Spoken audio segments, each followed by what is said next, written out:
Right, let's talk about Papua New Guinea. A nation of incredible diversity and, it seems, incredibly audacious politicians. Because, get this, while ordinary Papua New Guineans are doing it tough, their members of parliament have just been gifted a lovely, juicy pay rise. Yes, you heard that right, more money for them. The news, which understandably caused a fair bit of outrage, was brought to light by Honourable Bryan Kramer, an MP from Madang, around April 19, 2025. He basically pulled back the curtain on a decision that many are calling a complete slap in the face to the taxpayers who, funnily enough, foot the bill for these salaries. It's the kind of news that makes you want to check if it's April Fool's Day, except it bloody well isn't. This isn't just a little top-up, a cost of living adjustment. Oh no, this is a significant pay bump.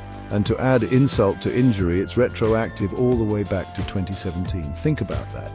While many citizens have seen their income stagnate or even disappear, their elected leaders have been awarded years of back pay.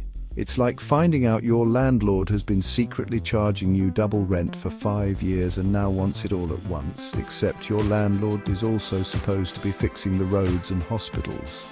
The sheer audacity is something to behold, isn't it? It's a special kind of financial gymnastics to justify that. Now, contrast this with the daily reality for the average PNG citizen. We're talking about a population burdened by high taxes where personal incomes haven't seen much sunshine for a long, long time. Access to basic services, things like decent schools, reliable healthcare, or even clean drinking water. Well, for many, those are still just items on a wish list, not guaranteed rights. People are struggling to put food on the table, to get their kids educated, and to see a doctor when they're crook. It's a tough gig for many, a genuine battle to make ends meet in a country rich with resources but poor in service delivery for its people. So, when news of this pay rise hit the streets, the reaction was, predictably, one of sheer disbelief and anger. It's been described as heartbreaking and a complete injustice, and you can see why, can't you? It's a bitter pill to swallow when you're tightening your belt, only to see those in power loosening theirs and then some. How can a government, supposedly there to serve the people, justify feathering its own nest, while so many of its constituents are left wanting? It begs the question, who are they really working for? It certainly doesn't feel like it's the hard-working people of Papua New Guinea. So who was the architect of this grand plan to enrich the political class? None other than the Prime Minister himself, James Marape. He introduced this pay increase back in 2022. Yes, you read that correctly. This wasn't some rogue department making an error. This came from the top. It's a decision that even at the time must have raised a few eyebrows, or at least it should have. But apparently the allure of a fatter pay packet was too strong to resist for many. It's a bold move, deciding your own pay should go up significantly, especially when the national piggy bank isn't exactly overflowing for everyone else. What makes this even more galling is that advice was apparently given against it. Honourable Bryan Kramer, who was a state minister at the time, reportedly counselled against the pay rise. He argued quite reasonably that it was inappropriate, given the financial struggles faced by the very taxpayers who would be funding it. Imagine that, someone in government actually suggesting fiscal responsibility and consideration for the public. But that sensible advice, it seems, was politely, or perhaps not so politely, ignored. The decision to proceed steamrolled right over any such sensible objections, which really makes you wonder about the priorities at play here. Let's get down to the brass tacks, the actual numbers, because they are quite something. We're talking back payments for MPs reportedly ranging from K300,000 to K600,000.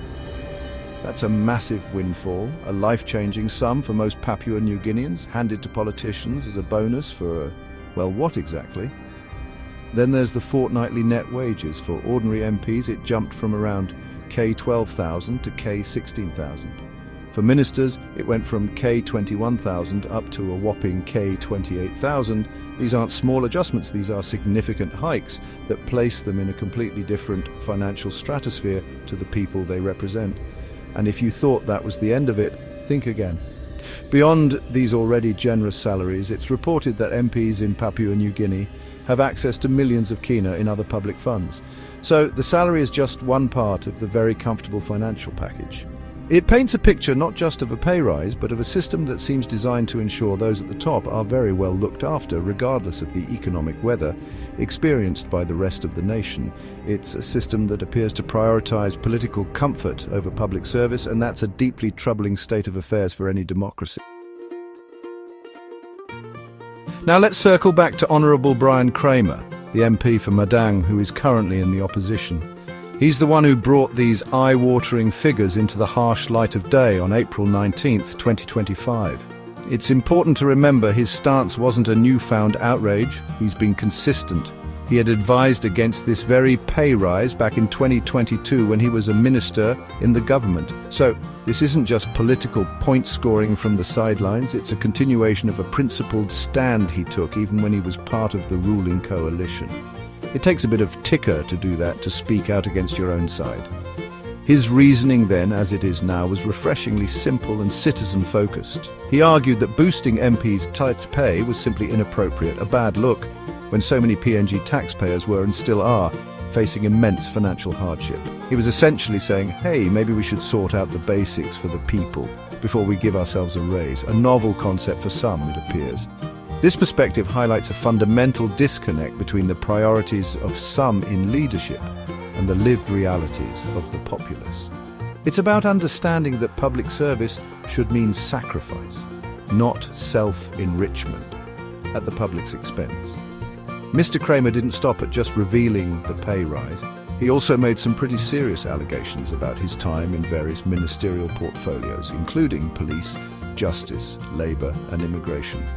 He claims he genuinely tried to fight corruption, to block questionable deals that didn't smell quite right. He suggests that his efforts to clean things up and ensure taxpayer money was being used properly weren't exactly welcomed by everyone. It's a common story, sadly. The person trying to drain the swamp often finds themselves wrestling with more than just a few disgruntled crocodiles in the process. The kicker to his story is his assertion that he was eventually removed from these powerful ministerial positions not because he was mucking things up or underperforming. No, he alleges it was because he was standing in the way. Standing in the way of what, you might ask? Well, one can infer he means standing in the way of those who perhaps saw public office as a pathway to personal gain rather than public service. If true, it paints a very bleak picture of the challenges faced by anyone attempting to introduce genuine reform and accountability within the system. Bryan Kramer's assessment of the situation in PNG politics is stark. He described corruption within the government as deep, systemic, and uncontrollable. Those are his words, not mine, though I can't say I'm entirely surprised. When you see decisions like this pay rise, it's hard not to think he might be onto something. Deep and systemic suggests this isn't just a few bad apples, but a problem with the entire orchard. Uncontrollable is even more worrying, implying that the mechanisms to check such behavior are either absent or utterly ineffective. It's a sobering diagnosis from someone who's seen the inner workings. And what does this systemic issue look like in practice? Well, Kramer paints a picture of MPs prioritising personal luxury. We're talking high-end vehicles, the kind you see cruising around in wealthier nations, not necessarily what you'd expect in a developing country with pressing needs. Then there's the overseas travel, often first class, and access to private services for their families, all presumably funded by the public purse. It's a lifestyle far removed from the daily grind of the average Papua New Guinean. This creates a chasm, a terrible disconnect between the rulers and the ruled. Contrast this opulence with the harsh reality for ordinary citizens. As we've touched on, many lack basic services that people in other countries take for granted. Access to quality education that can lift families out of poverty, often a distant dream. Reliable healthcare that doesn't involve traveling for days or finding the local clinic unstaffed or unstocked. A constant struggle. Safe roads, clean water, consistent electricity. These are not luxuries, they are essentials for a decent quality of life. Yet for too many in PNG, they remain elusive, while their leaders enjoy the very best. So this pay rise, revealed in 2025 but backdated for years, isn't just about money, it's a symbol. It's a disheartening and deeply unjust kick in the teeth for the hard-working, tax-paying citizens of Papua New Guinea. They are asked to endure, to sacrifice, to hope for a better future, while those in positions of power appear to be lining their own pockets with little regard for the widespread hardship. It's a complete injustice, as many have said, and it highlights a profound betrayal of public trust. It truly is heartbreaking to see such a blatant disregard for the people.